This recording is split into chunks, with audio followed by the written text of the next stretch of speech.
Sorry about that. Got cut off. Apparently, some sort of time limit, so we're just going to have to work with it here.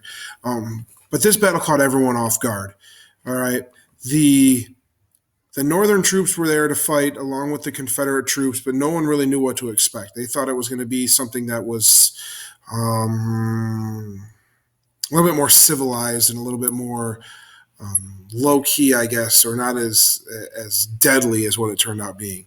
The Confederate Army kind of won this battle in a landslide, and it was a pretty bloody affair. Both sides realized when they walked away from this battlefield that this was not going to be a short little war. This was going to be something that was going to be long, it was going to be sustained, and it was something that people were very, very passionate about. Interesting part about the first Battle of Manassas or the Battle of Bull Run here is that the surrounding population, Manassas is not located far from Virginia, and the surrounding population actually came and went to watch the battle as if it was a reenactment. They were there, people sitting on hilltops enjoying a lunch, and watched everything unfold. And to many of those people, it was, holy smokes, this is the real deal. And led to some people really evaluating how the Civil War was really going to unfold. The AntiCounter Plan we've talked about multiple times. Vocabulary word, by now we should know this, all right? This plan was put into place as a blockade to surround the Confederate States. Two main goals: to stop trade from the Confederate States to other foreign countries, and to use ships and haulers and transporters to move large amounts of troops all around the South. And it would transporting from the northern states down to any place located along the coastline, and then they could march inland from there. It was in a three-step process. The first step was the majority of the Atlantic coastline along with the Gulf of Mexico coastline. The second one was this. The second step was up the Mississippi River to try and cut off the Confederacy from some of its other states, and the third one is up into Chesapeake Bay, up into Maryland and Virginia. AntiCounter Plan sounds like a good idea. It worked, like I said down here in the PowerPoint, kinda, sort of, maybe, not great, but kind of good enough. Got the Union what they needed. Hard to patrol that long a coastline, but it worked fairly effectively for them. I'm going to move on to the next slide, so if you need anything from here, go ahead and pause it, and we'll move on.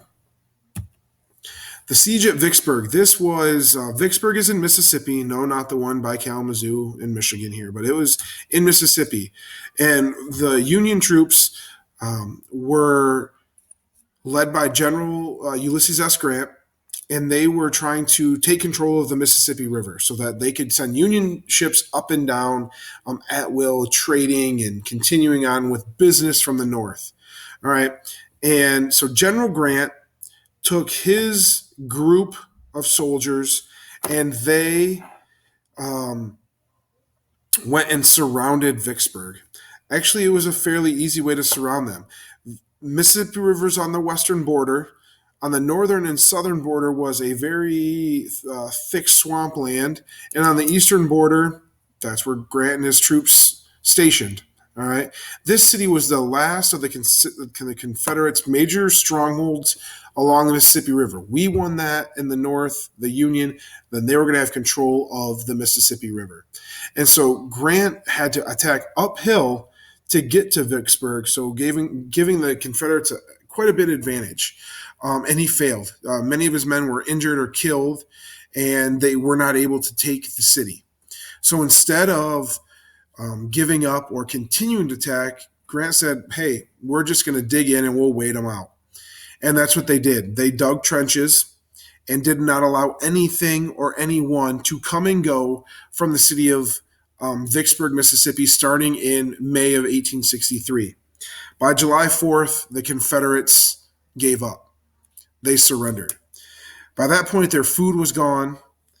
They had very little, if any, clean water.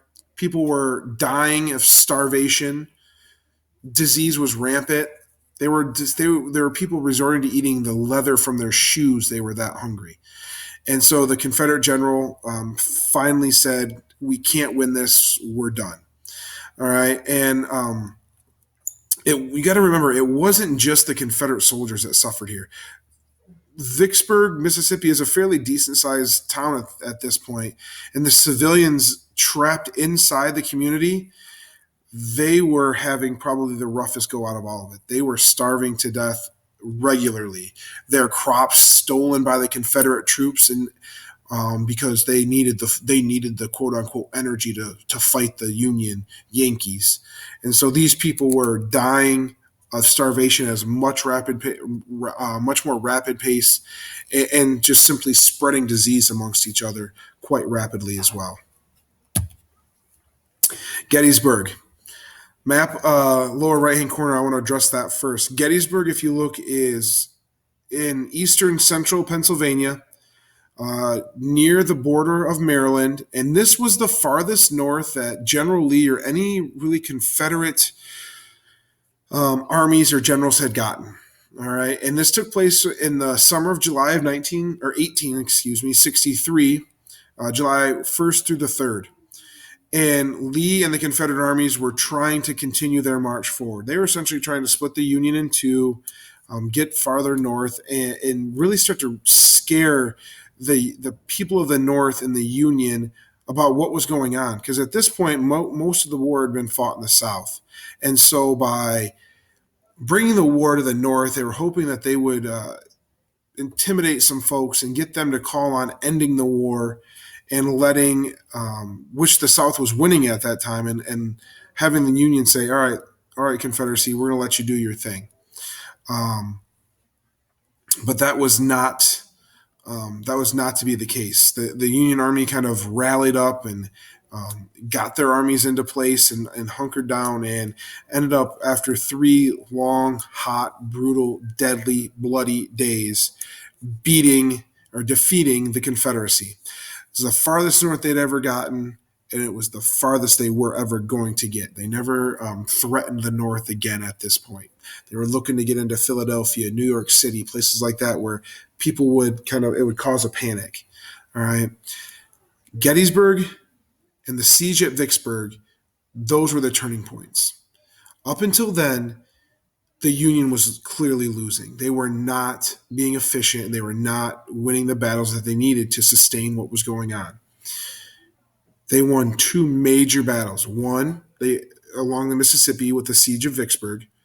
2, they were able to prevent Lee's and the Confederate armies push north, and stopped any momentum that the Confederacy had. And that was huge. It truly was huge, and really set the ball going forward for the Union in a positive direction.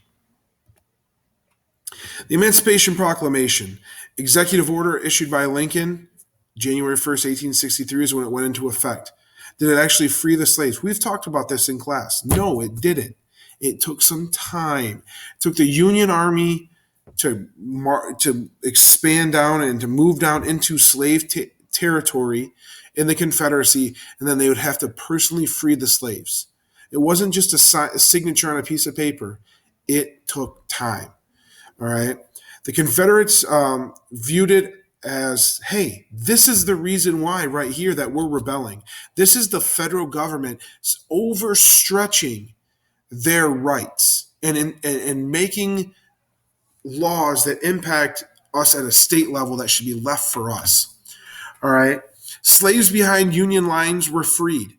All right. So if you were a slave and the Union had already controlled the area in which you lived, you're all good. You were able to be free.